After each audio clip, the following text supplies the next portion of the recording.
আমি বাজেটে এই ঘোষণা শুনলাম না যে প্রাথমিক স্কুল যেগুলো বন্ধ হয়ে গেছে সেগুলো খোলার জন্য বিশেষ উদ্যোগ নেওয়া হবে। আমি দেখলাম না বাজেটে যে প্রাথমিক শিক্ষক নিয়োগের জন্য দ্রুত ব্যবস্থা করা হবে।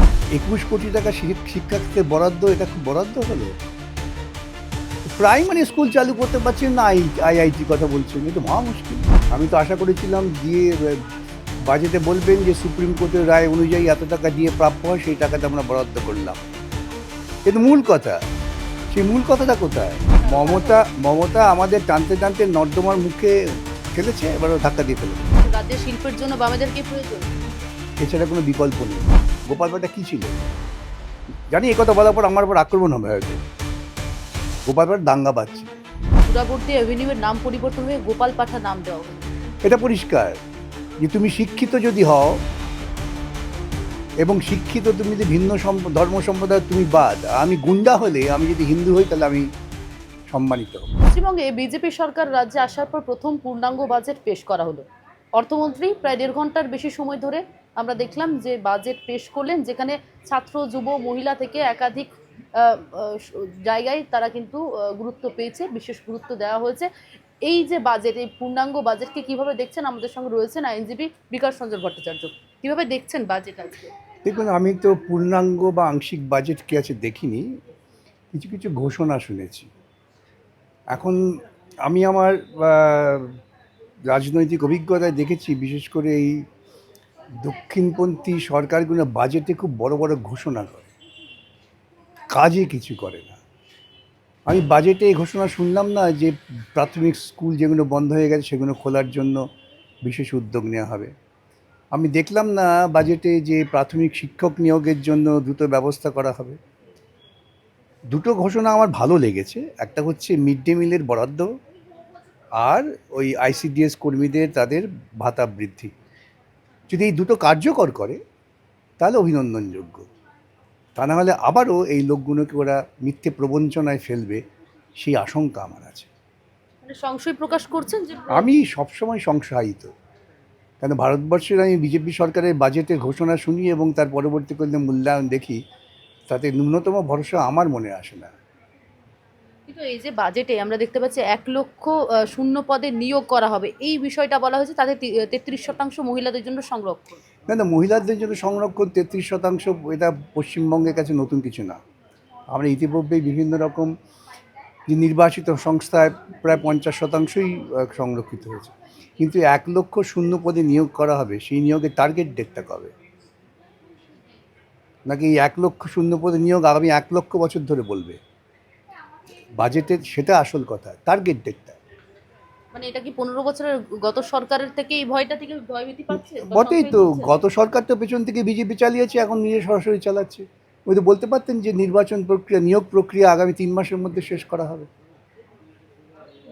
ঋণের দায় তো ৮,০০,০০,০০,০০০ টাকা। তো ঋণের দায় তো আছেই, ঋণের দায় হয়েছে। আজকে ভারতবর্ষ সরকার ঋণের দায় ঋণগ্রস্ত হয়ে আছে।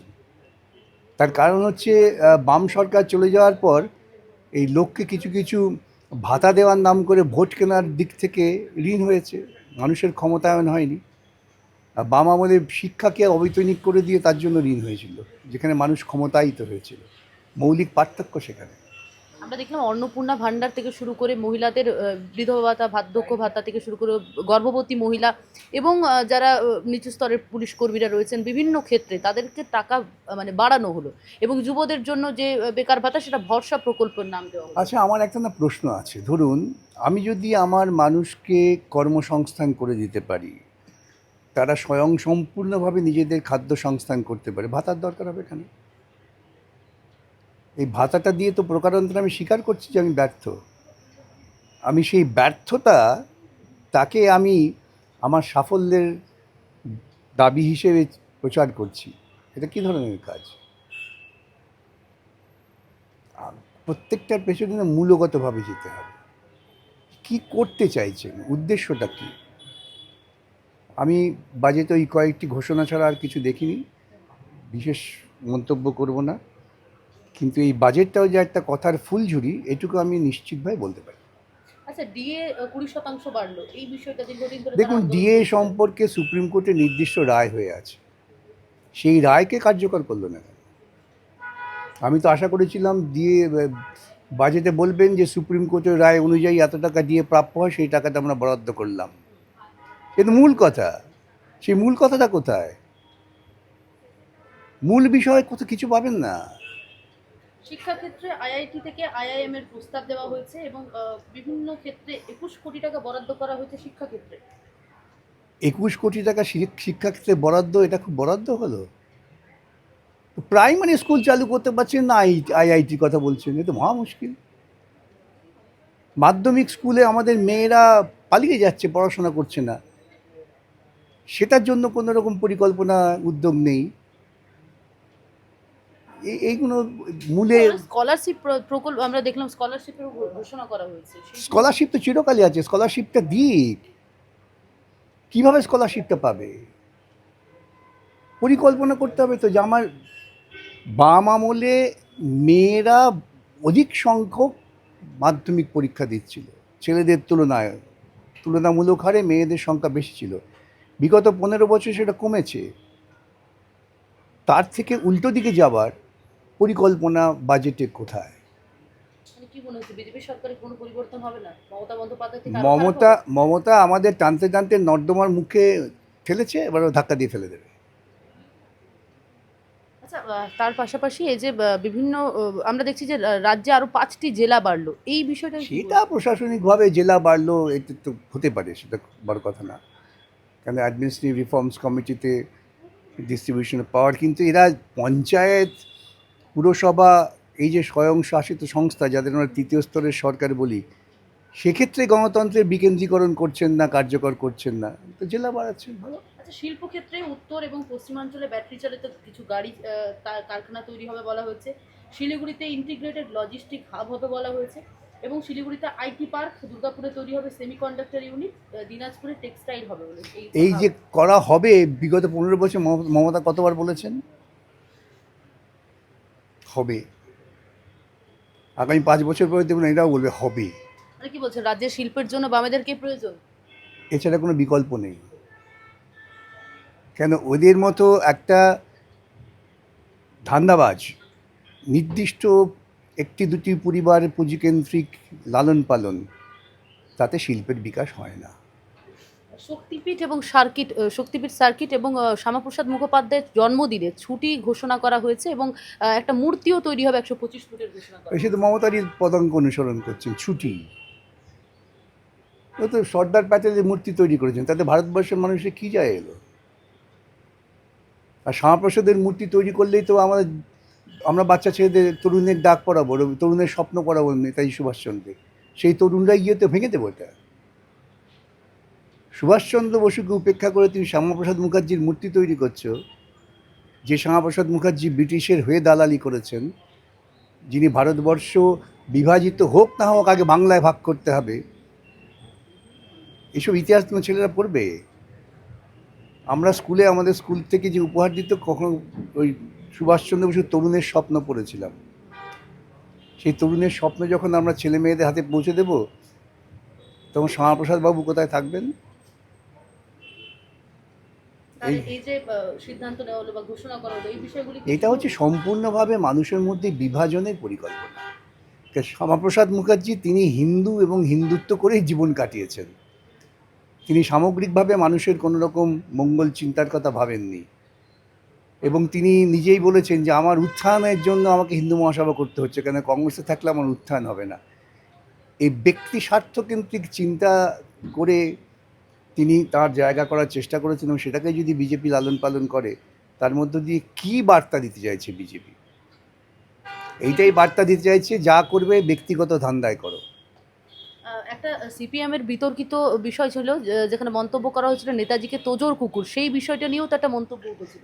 যারা ইতিহাস পড়েন তারাই মন্তব্য করবে না, যারা ইতিহাস পড়েন না, খুব বিনয়ের সঙ্গে বলছি, ওদের মধ্যে ইতিহাস পড়া কিছু লোক আছেন, কিন্তু তারা হিন্দুত্বের মোহে এত বেশি মোহগ্রস্ত যে সত্যটাকে সামনে আনতে ভয় পান। তোজোর কুকুর কখন কোন পরিস্থিতিতে বলা হয়েছে সেটা বলতে হবে, সেটা জানতে হবে তো। এবং পরবর্তীকালে যে ভিন্ন মূল্যায়ন হয়েছিল অভিজ্ঞতার ভিত্তিতে, সেটাও বলতে হবে।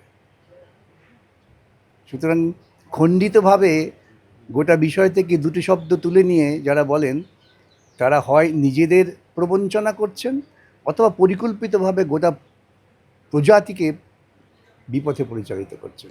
আমরা গতকাল দেখলাম সুরাবর্দী অ্যাভিনিউয়ের নাম পরিবর্তন হয়ে গোপাল পাঠা নাম দেওয়া হলো। এটা পরিষ্কার যে তুমি শিক্ষিত যদি হও এবং শিক্ষিত তুমি যদি ভিন্ন ধর্ম সম্প্রদায় তুমি বাদ, আমি গুন্ডা হলে আমি যদি হিন্দু হই তাহলে আমি সম্মানিত হব। গোপাল পাঠা কী ছিলেন জানি, একথা বলার পর আমার উপর আক্রমণ হবে হয়তো।